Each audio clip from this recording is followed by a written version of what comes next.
Welcome to the Move Groove Grow podcast. This segment is just me giving you guys behind the scenes updates of what's happening with my dance company Temper Tantrum, my social media company Vision Paradox, and my personal brand Emeroy TV. First off, with Emeroy TV, I've made I'd say a pretty large amount of edits in terms of reactions for November. I don't think I did enough yet because there's still a couple of days that are missing. My goal is to get at least 3 videos a week. I think I'm missing 2 or 3 videos to still fill that out. Prior to that, I had 0 updates at all. It was just October, and then November there was nothing. So I made a big push for that. A mixture of requests, new stuff, finally figuring out how to do some edits for this episode of Street Woman Fighter. That one has honestly been pretty rough to work with because one one edit for a video works. That doesn't get us blocked. And then that technique doesn't work for the next one. And then that previous technique I thought would work is not working for this one. So it's just been. And then the main thing that takes the most time is, since it's a 1-hour video, those videos take time, and I make several iterations of it, and then uploading it and waiting. So that's like the main reason why it takes the most time. It's not as easy as like a 5 or 10 minute video for some of my reactions. So and it's also the harder part is trying to figure out what method works best in terms of like making sure that you guys can still see the video that's not so distracting. Hence, which is why this is primarily a Patreon exclusive for most of it, because I don't have to worry about that. It's on my platform. It's on an exclusive platform where I don't have to worry about those type of things. Yeah. But in terms of that, we got a huge amount of reactions, so that's coming out for you guys. I also got to do another round of Dancer Reacts live dance competition. Was not able to do that since July, so it had been 3 months because I live on a main street and they were fixing the roads, and that just took a while. There were moments where the house was rumbling, where we would wake up to jackhammers, we would wake up to the construction vehicles like backing up and going beep beep, and just everything kind of like prevented a lot of stuff, preventing me from doing the stream. But it was nice to do that again because I missed you guys, those of you guys who hang out with me on the stream. And if you don't hang out with me on the stream, make sure you guys do whenever I announce it, because that's where I do reactions live. And the way I format it is almost like a dance competition, where like there is a ranking. I divided into divisions. So there's the girl group division, the guy group division, and solo division. So it's pretty straightforward. But also, I react to it as if I was like a judge for a competition, because then it gives me a little bit more prompts in how I give feedback and when I do these reactions. And it makes something a little bit more. That format is also exclusive for the stream, so you don't see it here on YouTube, because I release a lot of these videos at different times. So to give a score sheet for that without context of the main thing would be very confusing. So yeah, and it's just for fun. It helps me. For me, it mentally stimulates me in regards to how I think through these reactions. So, and it's not just me doing like this little bit of judging. I also use Techie Ray's Sync Trainer as a secondary judge, and I think what I'm going to be experimenting on the next one is I have do the audience voting as well. So that way there's 3 ways of judging, and at the end of the stream we see who wins out overall in terms of like just me, in terms of the averages between me, the AI, and the audience. I think it's good. I just think it's I don't know. I just think it's a fun way to get everyone involved in the stream, because the thing with some competitions, even in real life, not even in just, because you might have an idea of like, oh, these pieces, these artists, these groups might do well, but then another judge says something different, and then it completely changes the game. I think that layer of unpredictability is what excites me, because it's like, okay, versus how I was doing before of just like, I'm gonna react to this, and this, and then that it's very straightforward. There's nothing wrong with that. But this is for me to for me, it keeps it exciting for me, because it gives that layer of unpredictability, because sometimes the AI judge says something completely different, and the group that I thought would be first comes up third. So And then adding the layer and when I test the added layer of the audience judging, that might just change things completely as well. So, and if you guys have watched the shows like Street Man Fighter, Street Woman Fighter, and you guys can see how um, like audience voting can also impact the final judging. So it's fun. It just, I think it adds to it. I could see why shows do it, because I usually have a bias of like, if the judges know what they're talking about, I'll go with the judges, because it's one thing to have a big fan base, but it's another thing to have the technical skill. But I also see how the giant fan base means you have a great strong brand and people can relate to you and they connect with you. Okay, so again, it was fun. I liked doing that. So make sure you guys join me whenever I do another stream. It might be this week, might be next week. Um, Plans change. Things. I'm pretty busy outside of this. So in regards to temper tantrum, this past weekend, the main things was this past Saturday we shot a Halloween podcast. So that was a lot of fun. It was nice to actually do an actual in-person Halloween podcast with the whole aspect of, you know, sharing ghost stories and whatnot. The first time we did that was back in 2020. Everyone was locked in lockdown. I was trying to do something with the team to kind of like build morale, keep us connected, even though we weren't able to dance with each other or see each other all the time. So we figured, aside from like doing Zoom dance sessions or game sessions or streaming, and this would be one of the things we could do as we build the YouTube channel up. So some of the things we talked about was the recent retreat experience. So we usually don't get to get the perspective of the other members about the retreat. So it was kind of nice to hear their thoughts on it, because usually it's kind of just me and other members of the board just kind of talking about it, and we just happened to record it on the drive down. So other things we talked about was dance horror stories, dance horror stories, meaning like something like a really bad mess up during a performance or a bad experience at an event, things like that. Other questions, another one that kind of came to us, that became its own separate episode, was what happens after we die. Do we believe in an afterlife, or do you believe in an afterlife? Like those kind of existential philosophical questions I felt like were relevant in regards to spooky season, because after this I'm going into like holiday mode until like Christmas and whatnot, and my mindset's kind of like, oh, October, spooky scary stuff, particularly around the seasons where I really get intrigued in that kind of stuff.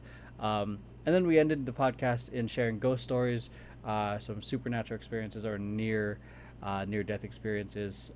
I've recently had some new experiences. Same with Max, same with Lauren, same with Brandon. So those are the members of Temper Tantrum, assuming that you guys, whoever is watching this, is your first time watching us. So we had some new members and new faces share their stories, so that was refreshing and also awesome to hear. That should be out by Halloween, and I'm excited for you guys to hear it. And we also got to dress it up in regards to like, I had a light set to look like it was a campfire. That was something that I've always wanted to do, and I want to keep doing it next year. And it might not be like our stories, because there's only like, we don't experience supernatural stuff every day, but it might be, user audience submitted story that we might read. So you might share a story and we'll read it for the next podcast, and the next Halloween podcast. Be on the lookout for that. In regards to the Halloween podcast, the past rehearsal, we also did week 3 of breaking. So we just did a little bit of reviewing of the stuff we already knew, but just added maybe 1 or 2 moves here and there. One of the things that I really enjoy about seeing this is how good a lot of the members are getting it, but also like seeing like, am I really getting it? Am I doing it? And then we're saying, yes, it looks good. Just like, and then some of them is like, tweak it a little bit. But the main thing is like, they're getting it. And it's just believing that they got it. So it's cool seeing where that is. And the biggest difference is like, people who are just practicing it, they look good, but when it comes to actually doing it in a cypher or a freestyle circle, you can see where they kind of freeze up, and everything is just gone. So It's one thing to practice, and it's another thing when others to do it when others are watching. I believe that your knowledge is really tested under pressure, and which is one of the reasons why I personally like doing the cipher at the end, because you can practice for the whole hour. It might look good. Let's see how comfortable you can do it in the cipher. Okay. After that, we started picking up. We're practicing again for one of our pieces for universal rhythm. So that was a little bit for me personally. For me, just like a little bit of a struggle bus, because like, oh man, this is for me when it comes to this, like I feel like the timeline, it might be like this. It's like 3 weeks, but I'm like, it might be tomorrow. It's like there's a sense of urgency that I have, that sometimes it might lead into borderline catastrophizing. I'm like, oh no, if we don't get it today, we're gonna look like garbage. But we got it done. It was just like, I think the main thing I'm working on is just trusting the process, because not everyone works the same way I work. Because we got it done. We got all the choreography done. We got all the blocking done. It's just now we got to clean, which is what I want to do, which is the main thing that we're going to be doing for the upcoming rehearsal. So what's coming up for us is this weekend is also the last weekend of breaking training. We're going to finish that off with a battle, because hip hop and breaking culture, it is an integral part of it. So, and also through that, we're also going to be giving them evaluations in terms of like how well they've got the dance. And a lot of them are doing good. It's like I'm a firm believer of like feedback gives direction. So I just feel like it's one thing to just go to train and practice and practice and practice, but it's like it's another thing to get actual direction and feedback from the teacher, because then you have an idea of where you stand. Because sometimes you might practice for like 3 weeks, 4 weeks, and you're like, am I even getting any better? And that kind of again, feedback helps give the direction. Yeah, that's it. Pretty short update. Keep an eye out for the Halloween podcast. We hope that you find them entertaining, at least a little bit spooky, because we have a tendency to be a little goofy when telling these stories, but keep an eye out for that. So thanks for watching, thanks for listening, and I'll see you guys in the next one. Bye. Alright, so in regards to Vision Paradox, no big updates. Sent the contract to the security company last week, so just waiting. I actually just got a text from them to give them a call today, so keep you guys updated on that. So lesson of the week, I think, and I'm especially feeling it right now, and even more so last week, get rest, get sleep. Sleep is great, especially when you get a full night's sleep. It's pretty obvious how important sleep is in regards to performance, whether it's for dancing or for leading or for editing or for just being in relationship. It's in an ideal situation, like I'd be able to get like consistent 8 hours sleep in terms of like the same schedule, but there's a lot of moving parts consistently in terms of deadlines and in terms of like of the work, which makes it a little hard, but that's the lesson that's coming up for me, is like I would honestly like to get more sleep, and make sure you guys get your sleep in regards to in terms of getting your rest, so you can be able to perform in the best way possible.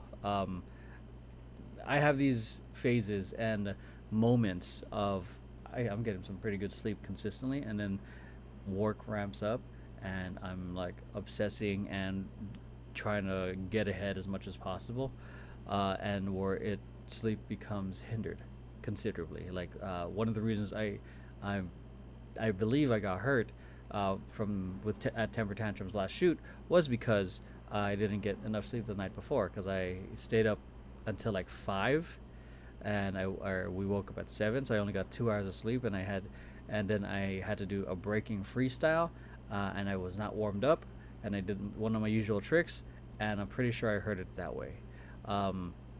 Yeah, I'm in a better spot now in terms of like where my back is, but you know, I didn't let my body mentally and physically rest to a point where I'm mentally and physically ready.